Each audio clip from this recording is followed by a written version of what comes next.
들어가며 우리 생명은 하나님의 능하신 손 안에 있습니다. 2단계를 거쳐 이 짤막한 책을 썼습니다. 책의 핵심 내용은 어느 날 원인 불명의 폐혈전으로 병원에서 30시간을 보낸 직후에 그 경험에서 갓길어 올린 깨달음입니다. 그리고 나머지 부분은 질병과 고난을 통해 하나님이 제게 가르쳐 주신 내용을 더 깊이 묵상하면서 1년쯤 후에 덧붙였습니다. 제가 고난의 베테랑이라서 이런 책을 쓴 것은 아닙니다. 그러기에는 제 인생이 너무도 순탄했습니다. 필시 이 글을 읽고 있는 분 중에 저보다 더 힘든 일을 겪으셨거나 겪고 있는 분이 많을 것입니다. 저는 살면서 병원에서 하룻밤을 넘겨본 적이 3번뿐입니다. 2번은 전립선 암 때문이고 1번은 앞서 얘기한 혈전 때문이었어요. 저보다 더 심각한 문제를 겪는 분들이 많을 텐데 그에 비하면 제 경험은 정말 별것 아니지요. 전에는 안부 인사차 요즘 건강은 어떠세요? 라고 누가 물으면 의뢰 좋습니다라고 답했는데 이제 좋은 것 같습니다라고 대답합니다. 둘은 분명 서로 달라요. 전립선 정기 검진을 받으러 가기 전날만 해도 제가 느끼기에 제 몸 상태는 좋은 것 같았거든요. 그런데 다음 달 암 진단을 받았어요. 사실 제 건강은 좋지 않았던 것입니다. 이 글을 쓰는 지금도 제 건강 상태가 어떤지 모릅니다.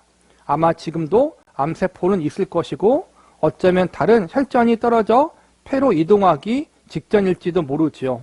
간단히 말하면 이 책을 읽고 있는 분이나 저나 지금 둘 다 약한 상태라는 것입니다.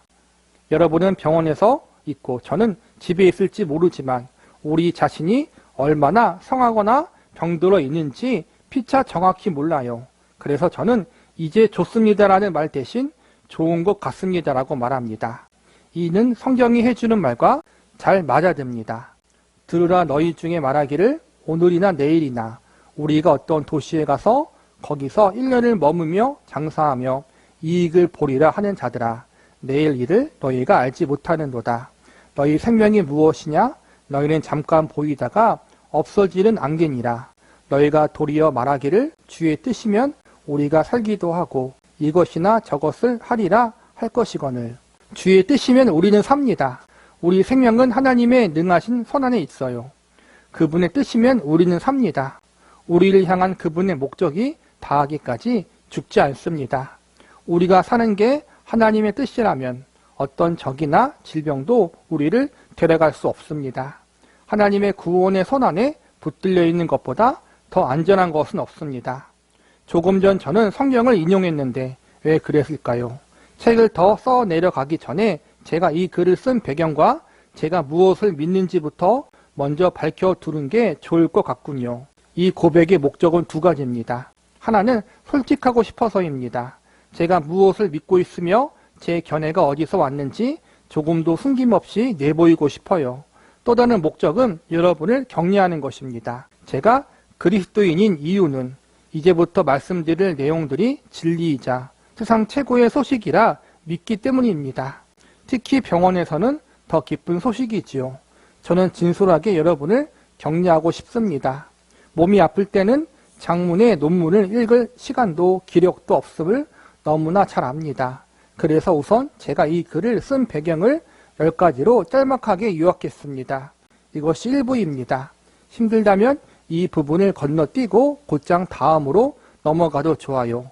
목차를 보고 자신에게 필요한 부분 먼저 펼쳐 읽으셔도 됩니다. 2부에는 제가 병원에 입원해 있으면서 배운 몇 가지 깨달음을 담았습니다. 부디 심과 도움이 되기를 바랍니다. 존 파이퍼 목사님이 46년생인가 그래요? 거의 80세가 된 거죠? 은퇴 목사님이신데 이제는 갑상선 암으로 입원도 해보고 또 젊은 시절 폐혈전으로 입원해보면서 병원 생활과 또 병원에 입원해서 그런 수술을 겪는 과정에서 겪었던 마음들, 그러한 것들을 이제는 기록하면서 믿는 사람이 그러한 육신의 연약함 때문에, 질병 때문에 아픔을 겪을 때, 약해져 있을 때 어떻게 대처해야 하는가에 대한 부분을 한번 기록해 보았다라는 거예요. 우리가 좋든 싫든 몸이 다 아프잖아요. 젊었을 때는 모르지만 이젠 여러분들이 몸이 예전 같지 않다는 걸 다 아실 거예요. 이 자리에 계신 분들은. 그리고 언젠가는 병원에 입원해서 아픈 부분을 수술할 수도 있고, 입원은 안 하지만 아픈 것을 갖고 고질병을 갖고 당뇨나 고지혈이나 무릎이 아플 수도 있고 허리가 아플 수도 있고 그런 아픈 부분들을 가지고 또 평생을 살아야 할 수도 있어요. 몸이 아프면 정신도 약해지고 마음도 약해질 때가 많고 우울증이 올 수도 있어요. 그러한 아픔과 힘듦이 있을 때 오늘 봤던, 오늘 배우는 이런 말씀들을 통해서 우리가 잘 극복하고 이겨내는 그러한 시간들이 될 수 있었으면 좋을 것 같아요. 파트 1, 진리를 굳게 붙드십시오. 그 진리가 당신을 지켜줍니다. 우리는 누구나 삶과 죽음에 대한 신념, 선과 악에 대한 신념, 신에 대한 신념을 가지고 있습니다. 누군가 여러분에게 병원 생활에 대해 감히 조언하려고 한다면 여러분은 먼저 그 사람이 기본적으로 무엇을 믿으며 왜 믿는지부터 알아봐야 합니다. 그래서 제가 믿는 진리 10가지를 여기에 정리했습니다.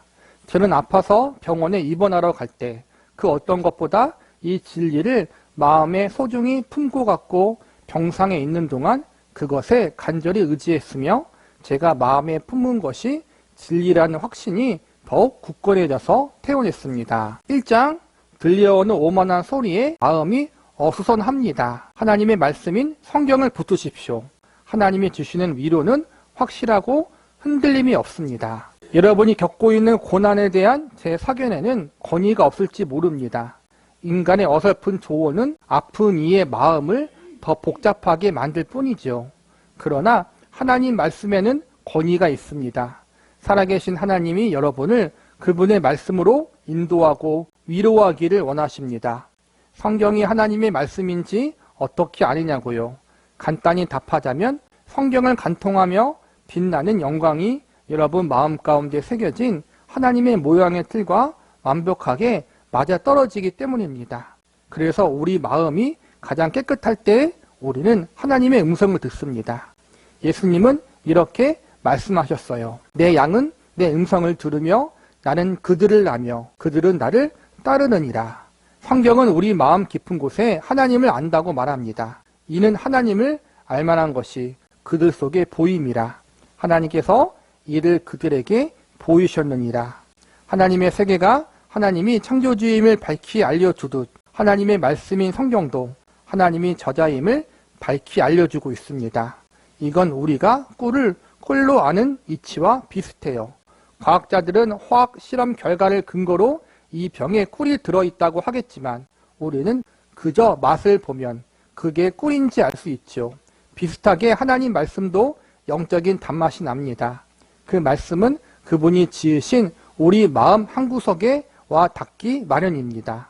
그래서 시편 기자는 주의 말씀의 맛이 내게 어찌 그리 단지요. 내 입에 꿀보다 더 단이이다라고 고백했지요.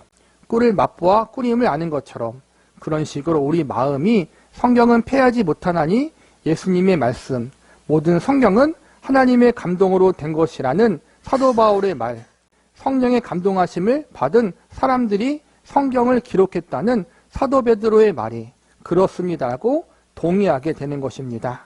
여러분도 그동안 직접 맛보았고 또 경험했습니다. 과연 성경은 달았고 그것이 진리라는 깊은 확신을 얻었습니다. 여러분의 온 영혼은 주님의 말씀은 모두 진리입니다. 여호와여 주의 말씀은 영원히 하늘에 굳게 섰습니다. 하나님의 말씀은 다 순전합니다 같은 진술에 공감하고 있습니다. 하나님은 이 모든 진리 말씀으로 이 시간 병상에 누워있는 여러분에게 찾아와 비할 데 없는 위로를 부어주시기를 원합니다.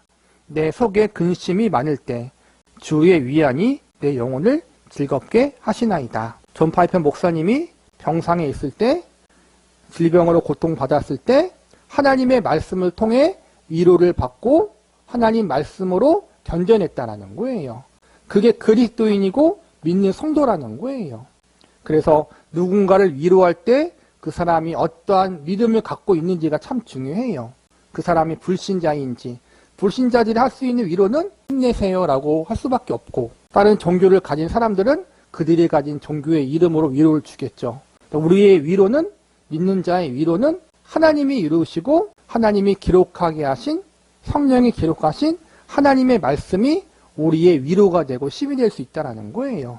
그래서 아프고 고통스러울 때 내가 은혜 받았던 말씀들을 묵상하면서 그 시간들을 이겨낼 수 있어요. 모든 성경을 우리가 다 외울 수는 없지만 내게 은혜가 되는 말씀, 내게 위로가 되는 말씀 몇 구절을 우리가 암송하고 외우는 것도 중요해요.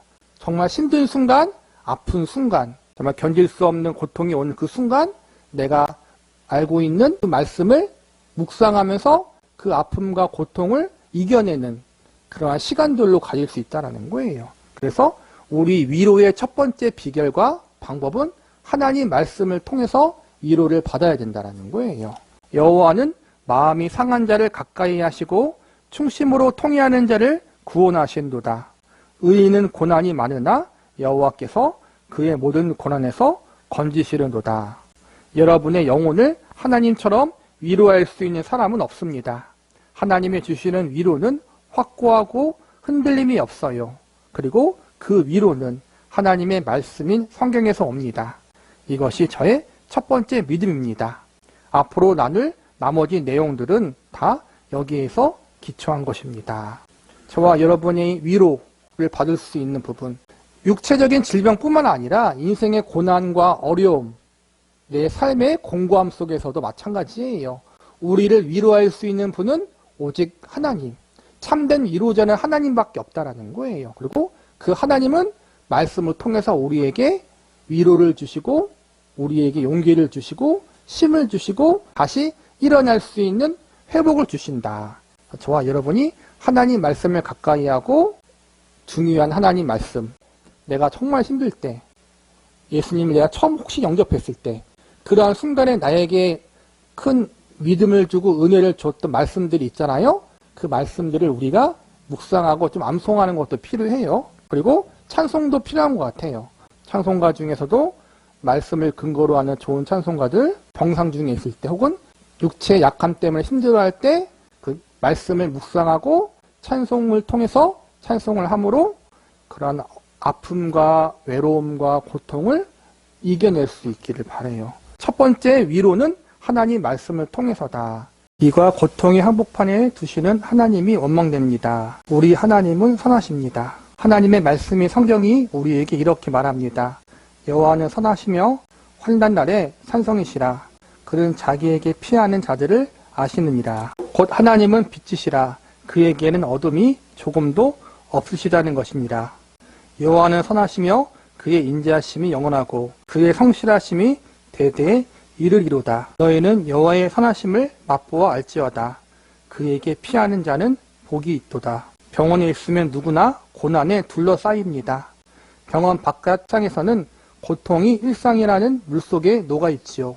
그러나 병원에서는 마치 물이 끓어 다 증발해버리고 고난에 침전물만 농축되어 남는 것 같습니다. 눈에 보이고 귀에 들리는 게 고난뿐이고 심지어 냄새까지도 그렇습니다. 당연히 하나님은 선하신 분인가 하는 의문이 들 수 있어요. 그분이 지으신 세상에 고난이 이렇게도 많다니. 성경에 나오는 하나님의 답을 조지 밀러에게 들어봅시다. 밀러는 19세기 영국의 극빈 아동을 위한 고아원을 여러 지은 사람으로 유명합니다. 1870년, 그러니까 그가 65살이 되던 해 40년간 부부로 함께 살아온 그의 부인이 세상을 떠났습니다. 아내를 깊이 사랑했던 밀러는 장례식에서 시편 119편 68절을 본문으로 말씀을 전했습니다. 주는 선하사 선을 행하시오니 자신이 이 진리를 어떻게 붙드는지를 그는 설교 중에 이렇게 고백했습니다. 모든 일은 그분의 복된 신 성품대로 됩니다. 그분이 선하시니 그분에게서는 선한 일밖에 나올 수 없습니다. 제 사랑하는 아내를 데려가시는 것이 그분의 뜻이라면 이 또한 그분처럼 선한 일입니다. 그분의 자녀로서 제 본분은 아버지가 하시는 일에 만족하며 그분을 영화롭게 하는 것이며 그것이 제 영혼의 목표이고 하나님의 은혜로 거기에 도달했습니다. 저는 하나님으로 만족합니다. 우리가 병원에서 고난에 둘러싸여 있을 때에도 하나님은 여전히 선하신 분이십니다. 우리가 병원에서, 병원뿐만 아니라 인생의 고난을 당하면 하나님이 원망스럽잖아요. 왜 하나님이 나에게 이러한 고난을 허용하시는가? 왜 이 병과 질병, 이 사고를 허용하시는가? 그럴 때 우리가 붙잡을 수 있는 것이 뭐냐면은 성경의 진리라는 거예요. 성경은 뭐라고 나와 있어요? 그럼에도 불구하고 하나님은 선하신 분이시다. 내 상황과 내가 겪고 있는 환경이 선하지 못해요. 원망스럽고 불평스럽고 참으로 견디기 힘들어요. 그때 우리가 말씀을 통해 하나님을 붙드는 거예요. 내 상황은 이렇지만 성경 말씀에 기록되기를 하나님은 선하신 분이시다라고 선포되어 있다. 그 선하신 하나님이 나에게 왜 이렇게 좋지 못한 일을 허용하실까 다 이해할 수는 없지만 하나님의 선하시기 때문에 그것조차 내가 받아들이겠습니다라고 하는 자리까지 갈 수 있다는 거예요. 말씀을 붙들고 기도할 때. 쉽지 않아요. 이거는 정말 쉬운 게 아니에요. 이거는 계속해서 우리가 말씀을 붙들고 기도하며 싸워 나가야 할 부분이라는 거예요. 특별히 병상에 누워 있을 때, 내가 사고를 당하고 아픔을 당할 때, 고질병에 걸렸을 때, 때로는 죽을 병에 걸린 분들도 계시잖아요. 그랬을 때 우리가 말씀을 붙잡고 하나님은 선하십니다. 내게 이 상황을 허용하신 것은 다 그 이유를 알 수 없지만 하나님의 끄신 뜻이 있을 것을 믿습니다. 이 고난을 통해 내가 더 하나님을 바라보게 하시고 나와 내 살아가는 가족들이 세상을 의지하지 않고 하나님을 의지하도록 그렇게 섭리하실 것을 믿습니다. 심지어는 죽음에 이르더라도 그 죽음을 통해서 하나님이 영광을 받으실 것을 믿습니다. 왜냐하면 하나님은 선하신 분이시기 때문입니다. 실제로 죽음이 끝이 아니잖아요. 그렇죠? 죽음 이후에 우리는 천국에 가기 때문에 우리는 모든 최악의 상황 가운데에서 하나님의 선하심을 믿고 의지할 수 있는 사람들이 되어야 한다는 거예요. 3가 아무도 이 아픔을 모릅니다. 은혜의 진리 세 번째, 하나님이 아십니다. 그분의 부유한 지혜로 우리를 채우십니다. 우리가 병상 중에 있을 때, 고통 중에 있을 때 외롭잖아요. 아무도 지금 내가 당한 이 고통과 절망을 알지 못한다. 나만 겪고 있다라고 생각하니까 외로운 거예요. 그런데 성경은 우리에게 말하는 게 하나님이 다 알고 계시다라는 거예요. 하나님은 여러분의 몸과 질병을 쏙들이 다 아십니다. 온 우주를 훤히 꿰뚫어 계시는 그분의 지식에 비하면 세상의 모든 과학자는 어린아이와 같고 세상의 모든 장서는 초등학교 1학년 국어책과 같이요. 그분이 이해하지 못하는 것은 아무것도 없습니다. 깊도다 하나님의 지혜와 지식의 풍성하며 그의 판단은 헤아리지 못할 것이며 그의 길은 찾지 못할 것이로다. 영원하신 하나님 여호와 땅끝까지 창조하신 이는 명철이 한이 없으시며 지식 이렇게 무한하시기에 또한 무한히 지혜로우시죠. 이 한이 없는 지식으로 하나님은 그분의 모든 지혜로운 목적을 이루십니다. 지혜와 권능이 하나님께 있고 계략과 명철도 그에게 속하였나니 여호와여 주께서 하신 일이 어찌 그리 많으신지요. 주께서 지혜로 그들을 다 지으셨으니 영원부터 영원까지 하나님의 이름을 찬송할 것은 지혜와 능력이 그에게 있음이로다. 하나님은 우리가 환난 중에 이 사실에서 위로를 받기를 원하십니다. 그것을 어떻게 아느냐 하면 다음과 같은 그분의 말씀 때문입니다. 그분이 우리에게 이르기를 기도로 우리의 필요를 아뢰며 마치 그분이 인색하신 분인 양 말을 많이 하지 말라고 하셨어요. 또 기도할 때 이방인과 같이 중언무언하지 말라. 구하기 전에 너에게 있어야 할 것을 하나님 너희 아버지께서 아시느니라. 우리의 고통, 아픔, 슬픔, 외로움, 고독함 믿는 사람이기 때문에 더 건강하고 믿는 사람이기 때문에 더 잘 되는 경우가 있기를 우리는 바라요. 그렇죠? 기도하면 만사가 형통하길 바라고. 그런데 솔직히 이야기하자면 믿지 않는 사람들이 당하는 일이나 믿는 사람이 당하는 일이나 똑같아요. 여러분. 믿지 않는 사람들이 사업에 실패하고 병에 걸리고 아픔을 당하고 질병에 걸리고 그런 것처럼 믿는 사람들도 동일하게 사업에 실패하기도 하고 경제적으로 어려움을 겪기도 하고 건강을 잃어버리기도 하고 병원에 입원하기도 하고 심지어는 전혀 뜻하지 못하게 사고로 세상을 떠나기도 하고 믿는 사람인가 믿지 않는 사람과 사실은 살아있을 때 겪는 일이 별반 다르지 않다라는 거예요. 기도했기 때문에 더 건강하고 기도했기 때문에 더 풍요로워지는 경우는 사실 많지 않아요. 똑같아요, 대부분. 나이를 먹고 몸이 연약해지면 우울증에 걸려요. 고독해요. 외로워요. 목사님들도 마찬가지예요. 목사님들도 우울증에 많이 걸려요. 특히 공황장애도 많아요. 이러한 상황들을 겪었을 때, 그러한 아픔이 있을 때 가장 견디기 힘든 게 아무도 몰라주는 것 같은 것. 심지어는 하나님도 몰라주는 것 같은 그런 것 때문에 힘들다라는 거예요. 그럴 때 우리가 다시 말씀을 통해 발견하는 것은 하나님이 다 아시다라는 거예요.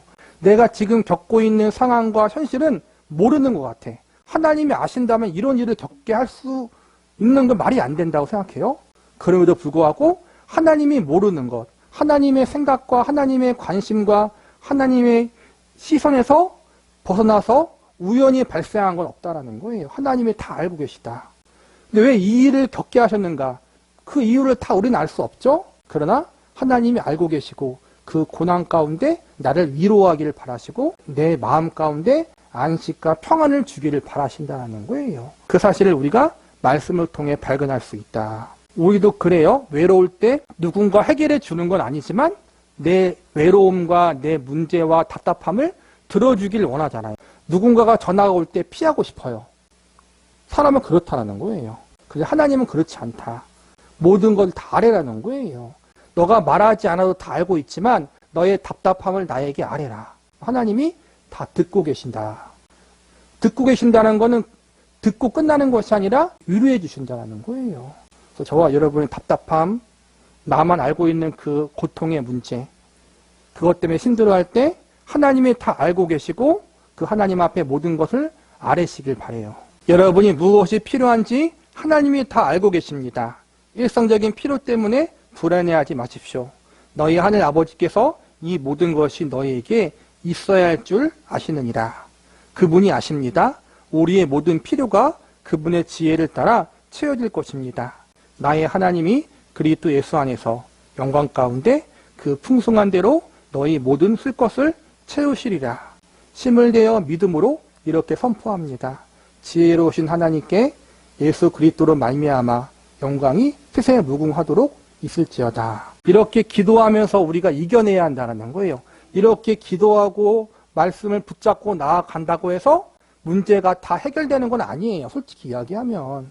병이 다 낫고 내가 갖고 있는 고질적인 문제가 다 해결되는 게 아니에요. 해결되는 것도 있고 어느 정도 좋아지는 것도 있겠지만 고질적인 문제는 해결 안 돼요. 솔직히 이야기하면.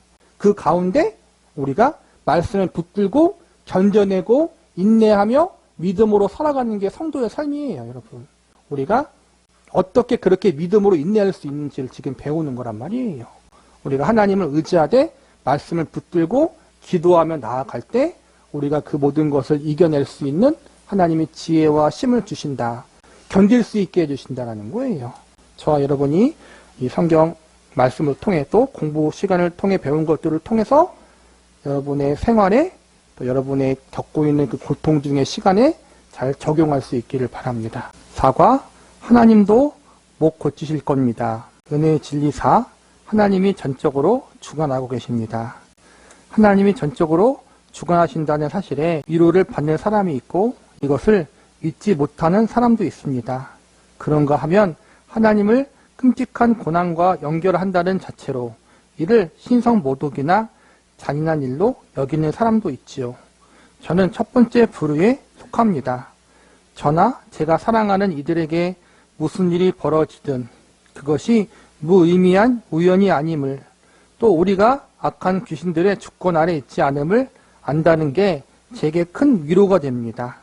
하나님은 선하시고 지혜로우신 분이시므로 그런 하나님이 다스리신다는 것은 분명히 기쁜 소식입니다. 하나님은 말씀하셨습니다. 나의 뜻이 살 것이니 내가 나의 모든 기뻐하는 것을 이루리라. 나는 여호와요 모든 육체의 하나님이라. 내게 할 수 없는 일이 있겠느냐. 여기에 우리도 욥처럼 반응합시다. 주께서는 못하실 일이 없사오며 무슨 계획이든지 못 이루실 것이 없는 줄 아오니. 또 예수님을 따라 이렇게 고백합시다.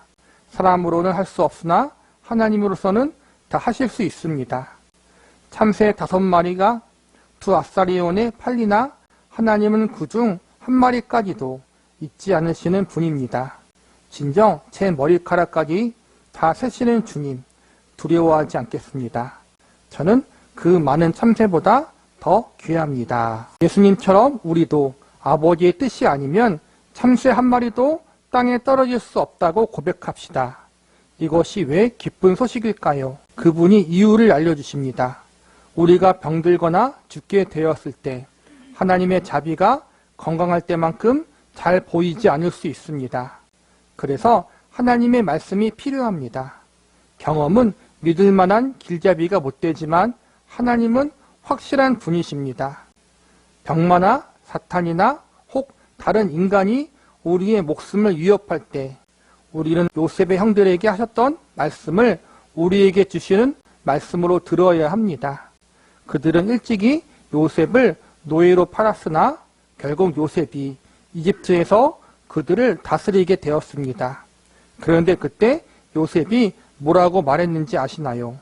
당신은 나를 해하려 하였으나 하나님은 그것을 선으로 바꾸사.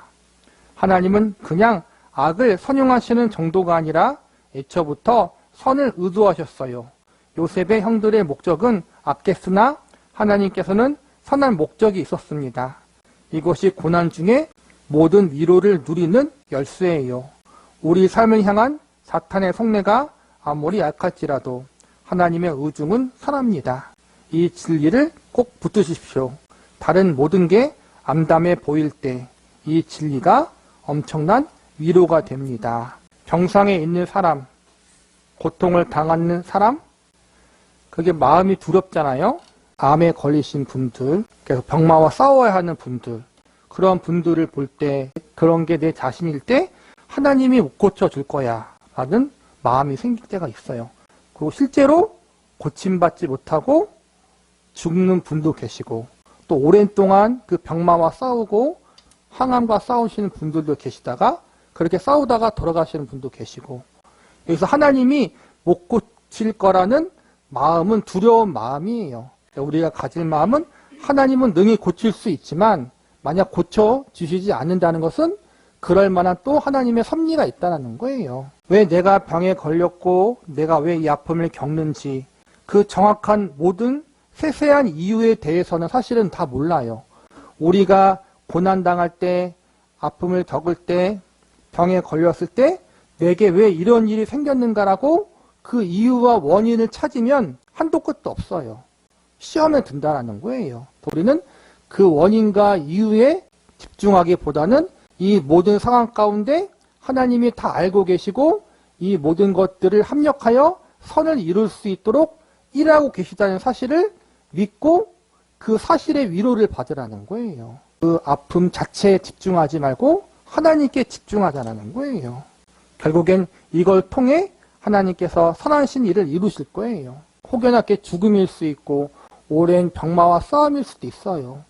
섣불리 우리가 제3자 입장에서 하나님께서 고쳐주실 것이고 하나님이 선을 이루실 거야라고 3자로서는 함부로 말하기 어려워요. 사실은 제3자가 주변 사람들이 그러한 고통 중에 있을 땐 함께 울어주고 함께 기도해 주는 것, 그게 가장 지혜로운 방법인 것 같아요. 내가 그런 일을 당할 때는 하나님은 선하신 분이시고 모든 것들을 합력해서 선을 이루실 것이다. 내가 어떻게 이 일이 진행될지는 모르겠지만 그 선하신 하나님을 믿고 우리가 신뢰하면서 마음의 위로와 평안을 얻자라는 거예요. 쉽지 않은 싸움이에요. 저도 경험해 보지 못했기 때문에 함부로 말할 수 없죠. 특히 말기암 환자들이 얼마나 고통스럽겠어요. 또 사랑하는 이를 먼저 떠나보낸 가족들의 마음을 제가 어떻게 알겠어요? 그러나 하나님은 아신다. 하나님께 집중하자는 거예요. 궁극적으로 성도의 죽음은 끝이 아니잖아요.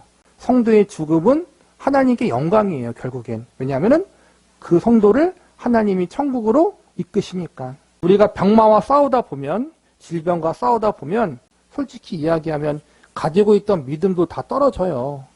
예를 들어 치매에 걸렸어요. 그 치매기가 있어요. 그럼 그분이 나의 신앙 고백을 제대로 할 수 있겠어요? 여기가 어딘지 내가 누군지도 모르는데. 그러나 우리 믿는 성도라면 하나님이 은혜 가운데 그의 영혼을 책임지고 있다는 사실로 위안을 받을 수 있는 거예요. 구원은 나에게 달려있는 것이 아니라 하나님께 달려있다. 그게 복음이에요. 믿음으로 구원을 받는다는 것은 내가 가지고 있는 믿음으로 구원받는다는 게 아니라 내가 가지고 있는 그 어떠한 것으로도 나는 구원받을 수 없지만 예수님의 십자가의 은혜와 사랑으로 구원받을 수 있다는 사실을 받아들이는 게 믿음이거든요. 그 믿음을 내가 가지고 있었다라면 지금 내가 병마와 싸워서 혼란스럽고 치매기가 있고 다 그런 걸 기억하지 못하더라도 내가 죄인이었을 때 나를 구원하신 하나님이 내가 병마와 싸워서 믿음이 하나도 없는 것 같은 이 최악의 상황 속에서도 내 영혼을 지켜주실 거라는 믿음. 그런 믿음 때문에 나와 내 주변 사람들이 위로를 받을 수 있다는 거예요. 하나님이 아시고 하나님이 결국엔 모든 것들을 합력해서 선을 이루실 것이다. 그게 당장 쉽게 받아들이지 않지만 이러한 믿음을 갖고 기도하면서 우리가 나아가자라는 거예요. 5가 뭘 잘못했길래 내게 이런 벌을 내리나 싶어 서글픕니다. 네, 진리 5. 추악한 질병의 근원은 원죄입니다. 추악한 질병의 추악한 기원은 죄입니다. 이건 여러분의 병이 여러분 혹은 여러분의 가족이나 조상의 특정한 죄에 대한 형벌이라는 말이 아닙니다. 모든 질병은 최초의 남녀인 아담과 하와의 죄에서, 즉 원죄에서 비롯되었다는 뜻이에요. 신앙생활을 잘하는 세상에서 가장 경건한 사람들에게도 질병과 고난은 닥쳐옵니다. 우리의 모든 시련은 우리의 믿음을 금처럼 연단하시는 하나님의 자비로운 손길입니다. 다만 특정한 죄와 특정한 고난 사이에 상관관계는 단순하지 않습니다. 아담과 하와가 하나님께 반항하여 스스로 신이 되었을 때 하나님은 온 세상을 그 추악한 행동에 대한 하나의 고통스러운 비유로 전환시켰어요. 성경에 보면 하나님은 피조물을 허무한 데 굴복하게 하시고 썩어짐의 종 노릇에 내어주셨다고 나옵니다. 병상에 누워 고통의 소리를 들을 때 정말 우리 마음 깊이 새겨야 할 말은 이것입니다. 죄는 추악하다. 결국엔 모두 다 죽게 되잖아요. 그렇죠? 언젠가 나이를 먹어 죽든지 병에 걸려 죽든지 사고를 당해 죽든지 사망이라는 결과가 오는 것은 죄 때문이고 우리의 육체적인 질병도 결국엔 죄 때문이라는 거예요. 우리가 나이를 먹고 노쇠해지는 부분 그런 것들이 죄로 인한 것인데 그러한 질병을 겪을 때 우리가 깨달아야 될 것은 죄가 이렇게 무섭구나. 죄가 끊임없이 우리와 함께 붙어 있어서 나를 병들게 만들고 노쇠하게 만들고 결국엔 죽음에 이르게 하는구나. 내 의지와 상관없이. 또 어떤 병은 여기서 원죄를 이야기했지만 내가 잘못해서 걸리는 병도 분명히 있어요. 원죄든 자범죄든 죄로 인한 것인데 그 죄가 결국엔 우리로 하여금 고통스럽게 만든다. 그래서 병을 통해서 우리는 그걸 배우는 거예요. 죄는 우리에게 고통을 주고 결국엔 사망을 가져오게 한다.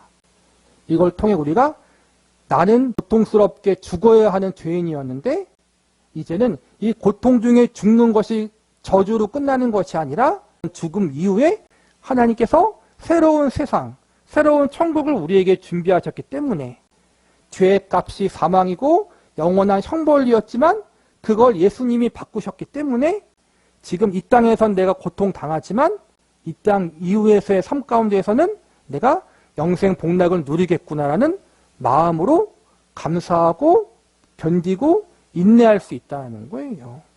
천국이 없다면, 예수님이 없다면 고통이 고통으로 끝나고 죽음이 죽음으로 끝나고 영원한 형벌로 끝나요. 희망이 없다라는 거예요. 미치는 거죠. 이렇게 살다가 죽어버리니 인생의 의미가 무엇인가 하고 미쳐버리는 거예요. 그러나 우리는 이게 끝이 아니라는 걸 알기 때문에 예수님이 없었다라면 이게 끝이었어요. 고통당하고 죽는 게 끝이었어요. 근데 그게 아니라는 사실 때문에 이 고통 이후에 눈물도 없고 슬픔도 없는 하나님이 예비하신 천국으로 가게 될 것이다. 이것으로 우리가 위안을 삼자라는 거예요. 결국엔 예수님으로 말미암아 인내하고 예수님이 우리를 위해 예비하신 천국을 소망하며 참자라는 거예요. 그게 아니면 버틸 수 없을 것 같아요. 그렇죠? 그 순간순간 다가오는 고통들, 인생의 허무, 우울함을 어떻게 견디겠어요? 기도하면서 예수님, 내가 이 고통을 견딜 수 있도록 도와주세요. 라고 그 고통을 통해 더 주님과 하나님을 붙잡을 수밖에 없는 우리가 되어진다. 욥이 그랬잖아요. 고통 중에 하나님을 더 찾았듯이. 우리가 그거밖에 할 게 없는 거예요. 하나님과 예수님을 의지할 수밖에 없는 거예요. 죄의 무서움이 이것이다. 그러나 이 무서움이 이제 끝이 아니라 예수님을 바라보면서 견디고 그 끝에는 하나님이 예비하신 본향이 있다. 그걸 소망하면서 우리가 위로를 얻고 잘 견딜 수 있는 자가 되자라는 거예요. 성도라고 해서 질병과 또 인생의 고난이 피해가는 것이 아니다. 인생은 누구나 똑같다. 누구나 고통당하고 누구나 슬픔을 당하고 누구나 아플 수 있고 누구나 절망할 수 있고 낙심할 수 있다. 그러나 다른 건 뭐냐면은 우리에겐 예수님이 있다. 그리고 그 고통이 끝이 아니다. 그게 우리의 소망이에요. 예수님이 없고 부활이 없고 천국이 없다면 우리는 가장 불행한 사람이에요. 그게 아닌 걸 알기 때문에 우리가 인내하고 견뎌낼 수 있다. 저와 여러분이 고난 중에 있을 때 예수님으로 말미암아 잘 인내하고 견뎌낼 수 있기를 바랍니다. 과 이대로 생이 끝날까봐 두렵고 허망합니다. 은혜의 진리 6. 예수님께서 죄인인 우리를 위해 죽으셨고 부활하셨습니다. 살든지 죽든지 우리는 주의 것입니다. 병원뿐 아니라 어디서고 우리가 들을 수 있는 최고의 위로는 하나님이 그분께 반항한 사람들에게도 사랑을 베푸신다는 소식입니다. 그분은 아들 예수 그리스도를 보내 죄인들이 마땅히 당해야 할 형벌을 대신 당하게 하셨습니다. 하나님과 화목하지 못한 상태에서 병실에 누워 죽음을 생각한다는 건 정말 끔찍한 일입니다. 그러나 설령 죽더라도 정죄당하지 않고 영원한 생명을 얻을 것을 알고 거기에 누워 있을 수 있다면 이는 놀라운 은혜지요. 하나님 덕분에 그런 화목한 관계가 가능해졌습니다. 죄인인 우리 영혼과 하나님의 사랑을 이어주는 고리는 그리스도를 믿는 믿음입니다. 그분이 무슨 일을 하셨습니까? 친히 나무에 달려 그 몸으로 우리 죄를 담당하셨으니 그리스도께서 단번에 죄를 위하여 죽으사 의인으로서 불의한 자를 대신하셨으니 이는 우리를 하나님 앞으로 인도하려 하심이라. 하나님의 죄를 알지 못하는 이를 우리를 대신하여 죄로 삼으신 것은 우리로 하여금 그 안에서 하나님의 의가 되게 하려 하심이라. 우리가 아직 죄인 되었을 때 그리스도께서 우리를 위하여 죽으심으로 하나님께서 우리에 대한 자기 사랑을 확증하셨느니라. 하나님이 세상을 이처럼 사랑하사 독생자를 주셨으니 이는 그를 믿는 자마다 멸망치 않고 영생을 얻게 하려 하심이라. 우리가 병상에 누워있을 때, 육신의 고난 중에 있을 때 인생의 허무함이 느껴지잖아요. 특별하게 큰 질병 가운데 고생하게 되고 몸과 마음이 지쳐있을 때 이대로 내 인생이 끝나는 것은 아닌가 하라는 두려운 마음, 허망한 마음이 들 때가 있어요. 그럴 때 우리는 예수님을 바라보고 예수님께 소망을 품어야 된다는 거예요. 병의 치료를 위해서 기도하고 병의 완쾌를 위해서 우리가 간구해야 돼요. 어떠한 병은 기도하고 또 병원에서 잘 치료받으면 완쾌되는 병도 있고 당뇨병, 고혈압, 그러한 일상적인 질병을 평생 갖고 살아야 하기도 하고 혹은 좀 더 크면은 심장이 좋지 못한 사람, 특히 신장 같은 경우에는 콩팥 같은 경우에는 망가지면은 계속 투석해야 되잖아요. 그렇죠? 그런 질병과 그러한 약함을 가지고 있는 사람들, 또 항암 치료를 받는 사람들, 내가 갖고 있는 장기 중에 일부가 좋지 못해서 지속적으로 치료를 받아야 되고 시술을 받아야 되는 사람들, 참으로 다양한 연약함이 우리에게 있어요. 그나마 젊을 때 같은 경우에는 우리가 어떻게든 젊음으로 이겨내지만 나이를 먹고 또 그러한 투병 생활이 오래 지속되면은 몸과 마음이 너무 지쳐요. 그럴 때 모든 걸 다 포기하고 싶고 인생이 무엇인가 그렇게 허망하기도 하고, 그럴 때 우리는 계속해서 예수님을 바라보고 그 예수님께 소망을 두어야 한다는 거예요. 이 땅에서 내가 건강하게 살면 좋지만, 내가 가지고 있는 연약한 육신의 약함이 완쾌되면 좋지만, 그러지 못할 때 우리가 예수님을 바라보면서 지금은 이렇게 연약한 상태에서 고통당하고 있지만 훗날 우리가 천국에 가게 되었을 때는 이 모든 육신의 약함이 없어지게 될 것이고, 우리가 온전한 몸으로 또 건강한 몸으로 예수님과 함께 살아갈 것을 기대하는 마음을 품으라는 거예요. 이 땅에서의 고난은 어쩔 수 없는 것 같아요. 피할 수 없는 것 같아요. 그러나 그 고난 가운데 예수님이 우리를 외면하지 않으신다. 천국의 소망을 품고 또 이 땅에서 예수님이 주시는 위로를 품고 우리가 그 기간, 인생의 고난과 허망한 기간들을 너무 낙심하지 않고 위로를 갖고 소망을 갖고 잘 이겨내자라는 거예요. 우리가 살고 있는 지금 이 순간, 이 인생이 전부라면은 우리는 정말 소망이 없는 사람이에요. 여기에 계신 분들 중에 정말 이 땅에서 즐기고 싶은 거 다 즐기고 하고 싶은 거 다 하면서 살아본 사람은 없잖아요. 그렇죠? 대부분 살면서 먹고 살기 위해 고생하셨고 가족을 부양하기 위해서 힘들게 일했고 그러한 힘듦이 다 있었어요. 이렇게 가족 때문에 또 사랑하는 이들 때문에 또 나 때문에 고생하며 살았는데 이대로 나이 먹고 죽고 병들어 죽으면은 허망하잖아요. 그렇죠? 근데 그 허망한 것처럼 보이는 인생 가운데 예수님이 찾아오셔서 지금 이 순간이 끝이 아니라 앞으로 영원한 삶이 우리에게 있고 또 그 영원한 삶, 천국으로 가기 전까지도 예수님이 우리와 함께 하사 마음 가운데 안식을 주시고 위로를 주시고 계속해서 하나님을 더 사랑할 수 있는 마음과 인격과 성품을 우리에게 허락하시기 때문에 우리가 견디며 살아갈 수 있다는 거예요. 그리스도가 이루신 이 놀라운 일을 믿고 의지할 때 우리는 로마서 8장 1절의 약속 안에서 안식할 수 있습니다. 그러므로 이제 그리스도 예수 안에 있는 자에게는 결코 정죄함이 없나니 비록 병상일망정 살든지 죽든지 하나님이 우리 편이심을 알고 잠드는 것보다 더 귀한 일이 있을까요? 제가 암진단을 받았을 때 주님이 제게 주신 말씀이 그것입니다.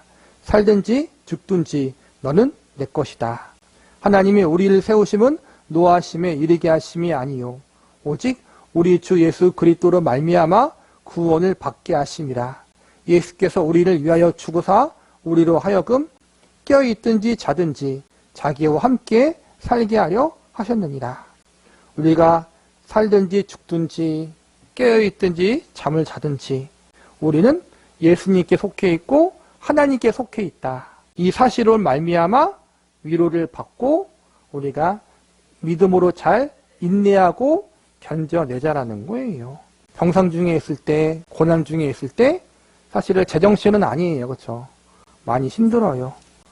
그럼에도 불구하고 예수님이 우리와 함께하고 있다. 예수님을 믿고 있다면 그분이 주시는 구원의 은혜를 받고 있다면 우리는 결코 혼자가 아니고 이것이 끝이 아니다.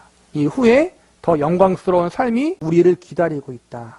이 사실로 말미암아 여러분 소망을 품을 수 있기를 바랍니다. 7가 완쾌되고 싶지만 그럴 수 있을까요? 은혜의 진리 7번.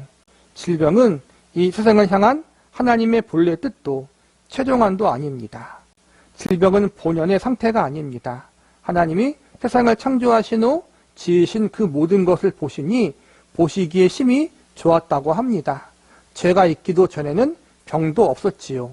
앞으로 더는 병이 존재하지 않는 날이 반드시 올 것입니다. 하나님의 목적은 세상의 죄와 불의와 고난을 완전히 없애시는 것입니다. 그분은 온 세상을 새롭게 하시는 분이십니다. 이 땅에 살면서 고난을 안 당할 수는 없어요. 고난을 당할 수밖에 없는데 그 고난 실체를 보면은 결국엔 죄로 말미암은 거라는 거예요. 그것이 특정한 개인의 죄일 수도 있지만 아담과 하와로부터 이어져 온 원죄. 그 죄로 말미암아 우리는 나중에 모두 다 죽을 수밖에 없어요. 죄의 값은 사망이기 때문에 아무리 믿음이 좋고 아무리 큰 기적을 경험하고 하나님 앞에 크고 놀라운 것들을 경험할지라도 지금 영원히 산 사람은 아무도 없잖아요. 다 죽었어요. 믿음의 사람들, 믿음의 선진들, 성경에 나와 있는 그 믿음의 영웅들도 나이를 먹고 다 죽었어요. 그게 죄의 결과예요. 그러나 하나님을 믿는 자, 예수님 안에 있는 자는 그것이 끝이 아니라 사망 이후에 하나님이 우리에게 새로운 삶을 허락하시는 새로운 삶의 출발점으로 삼으셨다는 것. 그게 우리의 소망이라는 거예요. 지금은 눈물 흘리고 고통당하지만 하나님의 때에 우리가 천국에 가게 될 때 혹은 천국이 임할 때 그 모든 눈물과 고통을 하나님이 예수님이 다 닦아주실 것이다. 나를 위로해 주시고 온전케 해줄 것이다. 그날이 반드시 올 거예요. 그날을 기대하면서 우리가 인내하자라는 거예요. 모든 눈물을 그 눈에서 닦아주시니 다시는 사망이 없고 애통하는 것이나 곡하는 것이나 아픈 것이 다시 있지 아니하리니 처음 것들이 다 지나갔음이라라. 하나님이 우리를 위해 예비하신 천국에 가면 이렇다라는 거예요. 이 천국이 우리를 기다리고 있다. 인생의 마지막이 죽음이잖아요, 보통. 그 죽음과 고통만 기다리는 것이 아니라 또 그 이후에 우리에게 이러한 천국이 예비되어 있다. 기도함으로 완쾌되면 좋지만 또 잘 치료받아서 온전해지면 좋지만 그러지 않을 수도 있어요. 그리고 지금은 병은 나았지만 앞으로 10년, 20년 후에 병이 재발할 수도 있고 병이 재발하지 않더라도 언젠간 다 죽잖아요. 그렇죠? 길어야 100세, 그렇죠? 길어야 100세예요. 건강하게 사는 거는 길어야 70세. 70, 60, 70 넘으면 다 병을 달고 살잖아요. 완쾌라는 것이 잠시인 것 같아요. 잠시. 어떠한 특정한 질병에서 나음을 얻을 수 있지만 결국에는 나이를 먹어서 우리가 죽을 수밖에 없고 아플 수밖에 없어요. 그럴 때 우리는 그것이 끝이 아니다.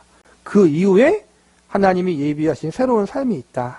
이것을 우리가 기억하자라는 거예요. 다시는 병원도 없고 약물 치료나 휠체어나 목발, 부목도 없고 항생제나 진통제도 없고 수술이나 물리치료도 없을 때가 옵니다.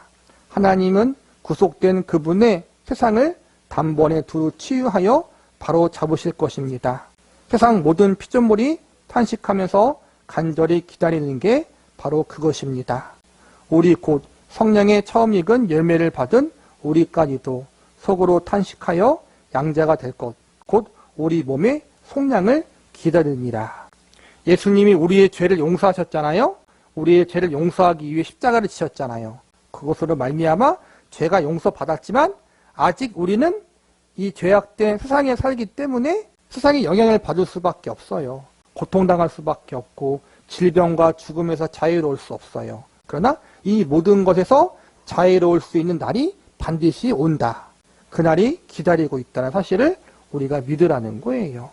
그날에는 예수님이 부활하신 것처럼 우리의 영혼뿐만 아니라 우리의 육신도 새롭게 되어서 가장 아름다운 모습으로 부활하여 예수님과 천국에서 영원히 함께 할 것이다. 그때를 우리가 기다리고 소망하자라는 거예요. 제목은 완쾌되고 싶지만 책을 보면 그래요.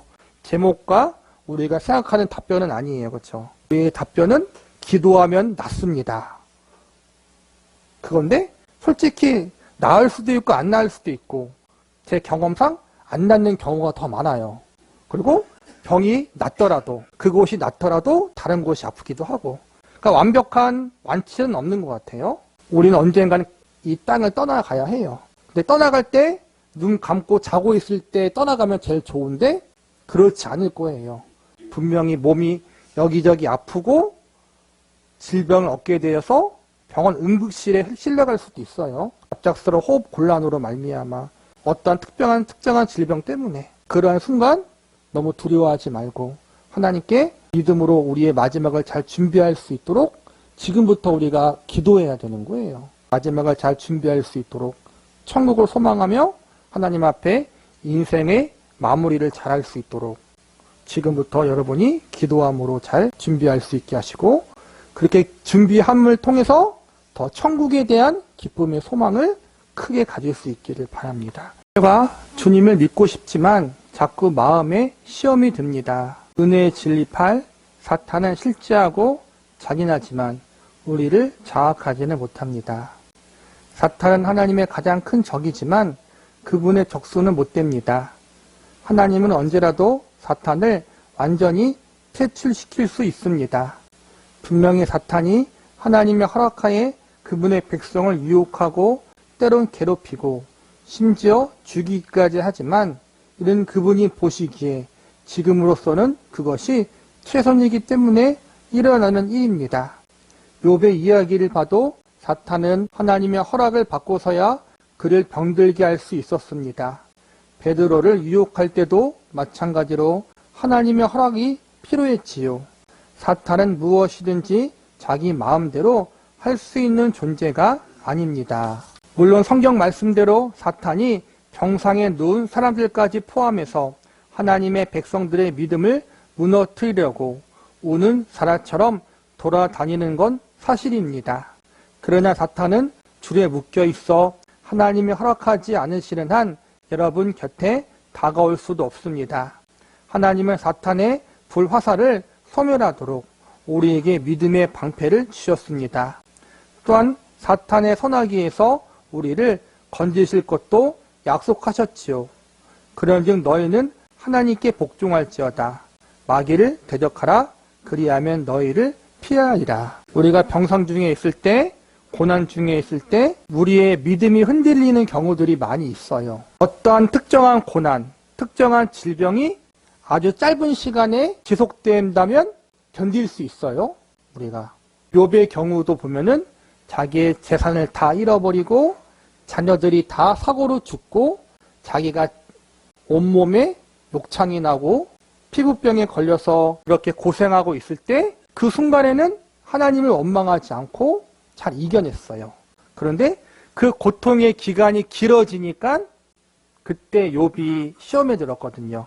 우리도 마찬가지예요. 어떠한 질병으로 말미암아 짧은 시간 치료받고 수술받고 회복하고 어떠한 고난이 우리에게 짧은 시간 일어날 때 그게 큰 거더라도 그 시간이 짧으면 이겨낼 수 있어요. 기도하고 믿음으로. 근데 그 고난의 시간이, 아픔의 시간이, 병상의 시간이 길어지면 한 달, 1년, 2년, 3년 어떨 순간은 평생 그걸 가지고 살아간다면 우리의 믿음이 흔들리고 무너지는 듯한 것을 경험할 수 있다는 거예요. 하나님께 원망하고 불평할 수 있고 하나님 왜 나에게 이러한 어려움을 주십니까? 라고 해서 믿음의 회의를 충분히 겪을 수 있어요. 믿음이 좋은 줄 알았는데 이걸 통해서 내 믿음이 얼마나 연약하고 형편없는지를 깨닫는 순간들이 우리의 인생 가운데 분명히 있다는 거예요. 이러한 시험은 하나님이 궁극적으로 허락하시는 거지만 마귀와 사탄이 주는 것일 수도 있어요. 왜냐하면 그걸로 말미암아 우리가 무너지니까, 우리의 믿음이 흔들리니까. 그러나 그러한 순간에도 우리가 사탄의 시험들이 우리를 영원한 절망과 낙심의 자리에까지 가게 하지 못한다. 잠시 흔들릴 수 있고 넘어질 수 있지만 우리가 하나님의 은혜로, 예수님의 은혜로 우리의 믿음이 회복하고 다시 일어설 수 있다. 이 사실을 우리가 말씀을 통해 확인하고 말씀을 통해 확신할 수 있어야 된다는 거예요. 실제로 그래요. 사탄이 우리를 시험하고 우리를 공격할 수 있지만 우리의 운명과 우리의 영혼, 우리의 모든 것은 우리의 주인 되시는 하나님의 손에 붙잡혀 있다는 사실을 기억하라는 거예요. 다음 말씀은 현재 고난을 겪는 이들에게 얼마나 달콤하고 위력적인 약속입니까? 너희는 믿음을 굳게 하게 하여 그를 대적하라. 이는 세상에 있는 너희 형제들도 동일한 고난을 당하는 줄 알미라. 모든 은혜의 하나님 곧 그리스도 안에서 너희를 부르사 자기의 영원한 영광에 들어가게 하신 이가 잠깐 고난을 당한 너희를 친히 온전하게 하시며 굳건하게 하시며 강하게 하시며 털을 견고하게 하시리라. 권능이 셋에 무궁하도록 그에게 있을지어다. 아멘.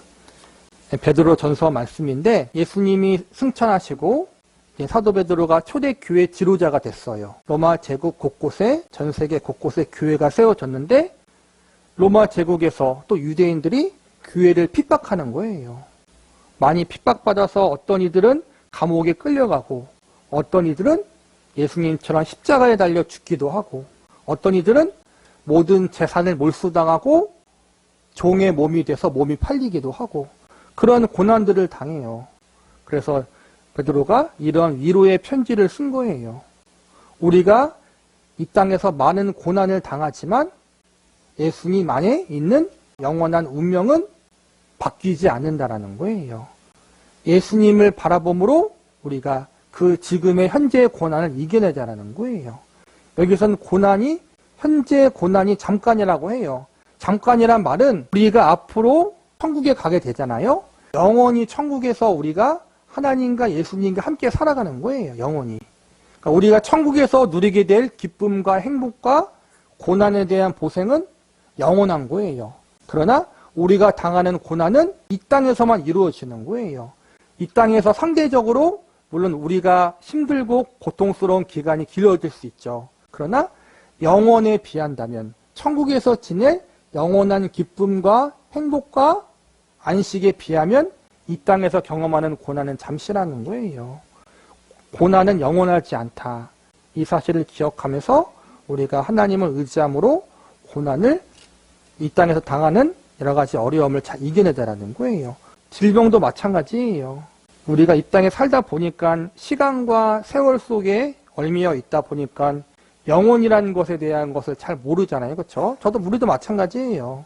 정말 한 달 고생하면은 그게 영원한 것 같고 1년 고생하면은 그게 정말 인생의 끝인 것처럼 느껴지잖아요. 우리가 질병에 걸렸을 때, 그것이 잘 회복되지 않았을 때, 우리가 예수님 안에서 승리하세요라고 우리가 권면할 수는 있지만 상대방이 절망하고 낙심한다고 해서 우리가 그것을 마음 가운데 정죄할 수는 없는 것 같아요. 정말 우리가 속으로 상대방을 위해서 기도해 줄 수밖에 없어요. 그리고 우리가 그러한 고난을 당하고 아픔을 당할 때, 우리의 믿음이 무너졌을 때, 흔들렸을 때, 그럼에도 불구하고 하나님의 은혜를 의지하면서 기도함으로 우리가 그 시간들을 견뎌낼 수밖에 없어요. 그래서 우리가 그러한 시간들을, 고난의 시간들을 잘 견뎌낼 수 있도록 우리가 천국도 소망하고 동시에 이 땅에서 하나님이 주시는 위로도 소망하면서 그 고난의 시간들을 잘 이겨낼 수 있기를 바랍니다. 10과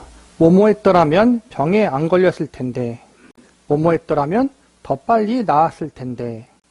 은혜의 진리 10. 우리의 삶, 우리의 아픔은 무의미하지 않습니다. 여러분은 임의의 세포 변이, 우발성 유전 이상, 악성 변종 바이러스, 우연한 불운 따위의 피해자가 아니요.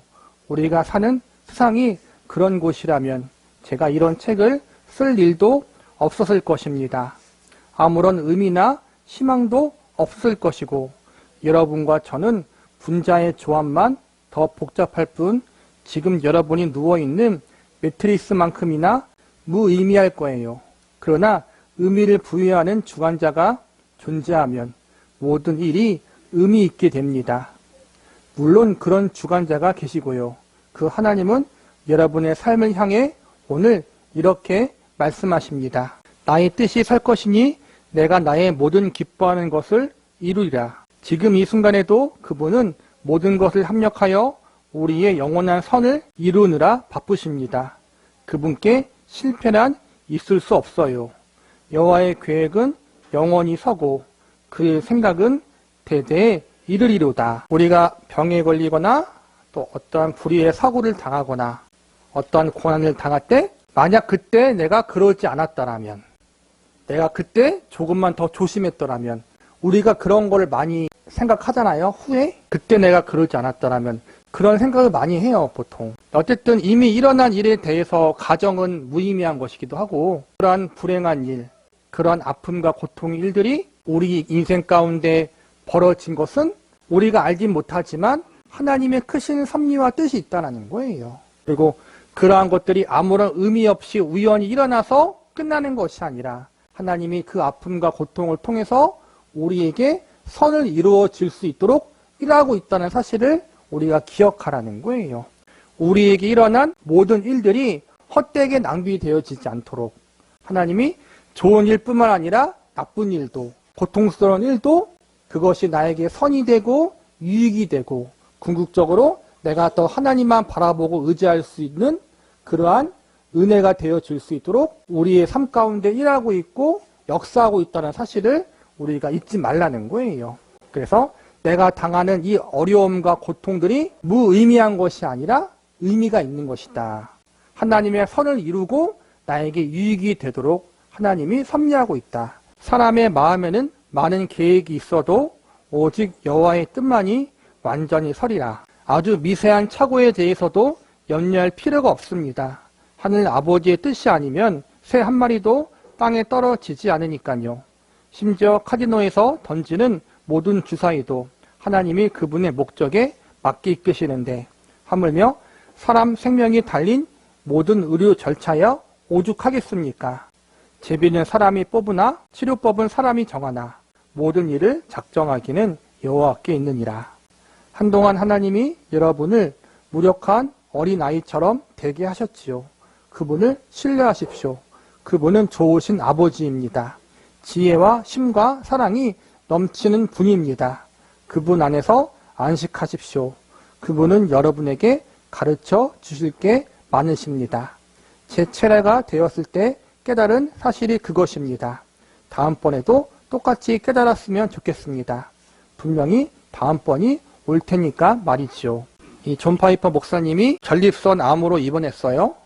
그래서 수술을 받으면서 이 책을 쓴 건데 그러한 수술과 아픔을 통해서 믿음의 사람으로서 성도로서 어떻게 대처해야 하는가에 대한 부분들을 많이 배웠다라는 거예요. 책을 쓰신 분도 목사님이었지만 목사님임에도 불구하고 수술장에서 병원에 입원하며 치료를 겪는 과정 가운데 마음 가운데 불안이 있을 것이고 당연히 두려움이 있었을 거란 말이에요. 우리 인간이기 때문에 병원에 가서 치료를 받으면 수술을 받으면 다 마음 가운데 두려움이 생길 수밖에 없다라는 거예요.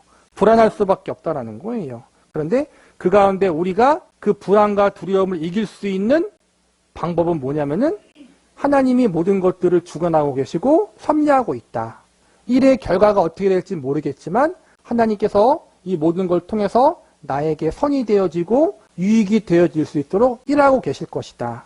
나의 인생과 운명과 모든 것들은 하나님의 손에 달려있다. 이 사실을 우리가 믿고 확신함으로 마음 가운데 안정과 평안을 얻을 수 있다는 거예요. 잠언 16장 33절에 보면은 제비는 사람이 뽑으나 모든 일을 작정하기는 여호와께 있다라고 가르치고 있어요. 분명히 제비는 사람이 뽑아요. 우리가 뽑는 거란 말이에요. 그런데 그 가운데 하나님의 섭리가 있다는 거예요. 질병을 고치고 수술하는 것은 병원이고 의사예요. 그런데 분명히 사람의 손길을 통해 하나님께서 치료케 하시고 또 그것을 고치게 하지만 그 가운데 하나님의 섭리가 있고 하나님의 역사가 있다는 거예요. 그 하나님의 일하심과 역사하심이 나에게 선이 되고 유익이 되고 하나님께 영광이 되도록 일하고 있다. 이 사실을 우리가 믿고 그 하나님을 신뢰함으로 마음 가운데 평안을 얻기를 그 고난 중에 고통 중에 있을 때 그 하나님을 신뢰함으로 마음 가운데 안식을 얻을 수 있는 우리가 되어야 한다는 거예요.